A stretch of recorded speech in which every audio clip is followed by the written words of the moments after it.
In order to register your business, we require to generate NOCs. Here you will find the brief steps to generate the NOCs. Here you will mention the name of the property owner. The name should be exact as it shown on the utility bill. Okay. In the type of the registration, you will choose your nature of entity.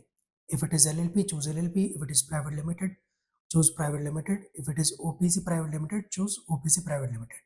In our case, it is a private limited company. Here you just have to mention the name of the private limited without adding the word private limited or LLP at the end. That is, this is my name. Here you need to mention the complete address of your property along with the PIN code. That is this. In our case, the PIN code is. The date of NOC generation should be the same,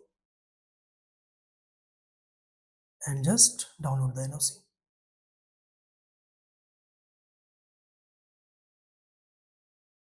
If you look at the file and open it, you will see the complete NOC is already generated. You will take the printout of this and share the signed copy with us.